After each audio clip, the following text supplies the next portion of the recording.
يا مساء الفل والورد والياسمين على احلى واغلى متابعين. ازيكم عاملين ايه؟ رب تكونوا بخير. النهارده ان شاء الله هنعمل مع بعض الزلابيه او لقمه القاضي، على حسب ما بتسموها. مقرمشه وجميله وهتعجبكم قوي، وهنتعرف على سر القرمشه اللي فيها. اول حاجه احنا هنعمل الشربات بتاعها.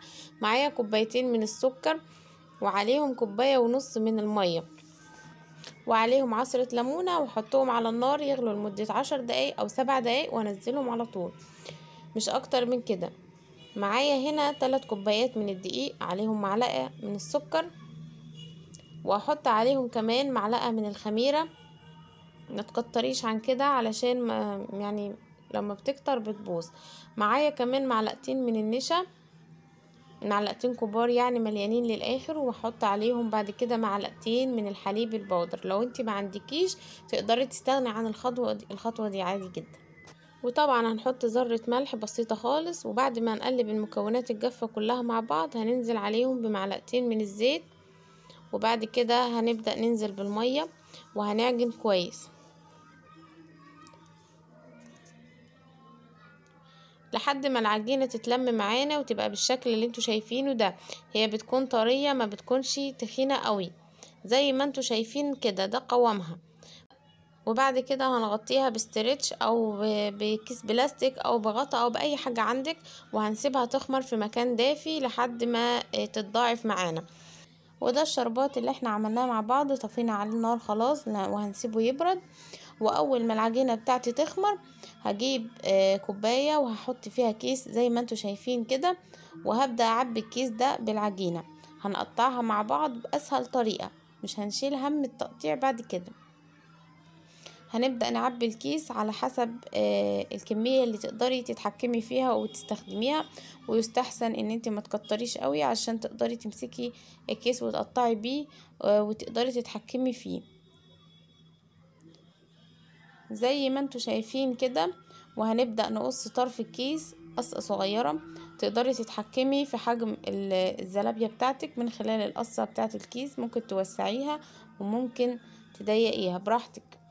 هنجيب مقص يكون نظيف طبعا ومتعقم، وهنبدأ نحطه في الزيت، وهنبدأ نقص بالشكل اللي انتوا شايفينه كده.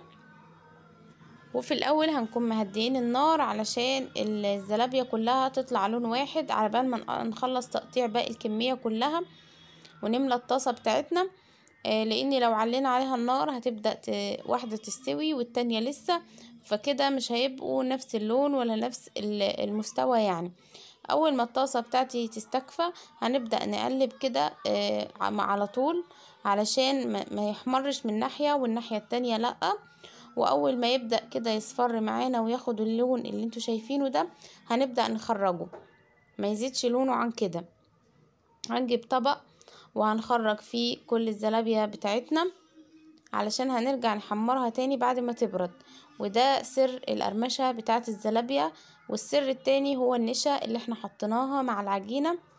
والطريقة التانية زي ما قلتلكم ان انت تطلعي الزلابية نص سوا يعني، او اقل من نص سوا يعني، يا دوب تحمر وتاخد لون خفيف، ونقوم مطلعينها. واول ما تبرد هنرجع نحطها في الزيت ونحمرها مرة تانية. بالشكل ده هتبقى مقرمشة وهتفضل لتاني يوم مقرمشة. انا هنا كنت طلعت المرة الاولى ورجعت قطعت تاني علشان اخلص كل الكمية اللي عندي. بسم الله ما شاء الله، ال3 كوبايات دقيق يعني ما شاء الله عملوا لي كمية حلوة من الزلابية يعني. كفتنا الحمد لله. وكمان نزلت الحماتي وحماية ونزلت السلايف كمان. وما شاء الله يعني لقمة هنية تكفي 100 زي ما بيقولوا. هنبدأ بقى نعمل نفس الخطوات اللي احنا عملناها في المرة الاولى. وانتي بتقلبي كده لو حسيتي ان في واحدة احمرت قوي عن اخواتها تقدري تطلعيها قبلهم عادي، مفيش مشكلة. مش هتشبط فيهم وتقولك لا انا عاوزة اطلع معاهم. يلا بقى نكمل ونخرج باقي الكمية بتاعتنا كلها علشان نرجع نقطع تاني. انا بقى خلاص كنت قطعت باقي الكمية كلها اللي عندي وسويتها، وهرجع بعد ما بردت هرجعها تاني في الزيت زي ما انتوا شفتوا كده. ومن الزيت اول ما تاخد اللون الاحمر الجميل ده هنبدأ نطلعها ونحطها في الشربات اللي احنا عملناه. وبعد كده هكون جايبة جنبي مصفى وطبعا تكوني حطاها على حاجة علشان ما تصفيش وتبهدلك الرخامة. هنبدأ نصفي ونطلع في المصفى دي. شايفين لون الزلابية ما شاء الله عليها، وباين ان هي هشة وخفيفة كده ولونها شفاف وتفتح النفس على الاكل ما شاء الله. كانت مقرمشة وجميلة. وهنا انا حطيت باقي الكمية بتاعتي عشان احمرها كمان وارجع احطها في الشربات زي ما انتوا هتشوفوا دلوقتي. هنخليها تقعد في الشربات قد دقيقة كده ونقلبها كويس قوي، وبعد كده نخرجها على المصفى زي ما انتوا شفتوا. بكده هتكون مظبوطة والحلو بتاعها مظبوط قوي، مش هتشرب شربات كتير، وفي نفس الوقت يعني هتبقى مظبوطة. وهنا كنت خلاص خلصت باقي الكمية، هحبي بقى في الطبق. وكنت نزلت كمان لحماتي وحماية زي ما قلتلكوا، نزلت لسلايفي. ودي الكمية اللي اتبقت عندنا اللي كلت منها انا وولادي. بالهنا والشفا يا رب على اللي اكل. كانت جميلة وكانت حلوة قوي. لو عجبتك الطريقة ما تنسيش تحطي لايك وتعملي اشتراك في قناتي علشان كل ما انزل فيديو يوصلك اشعار بيه.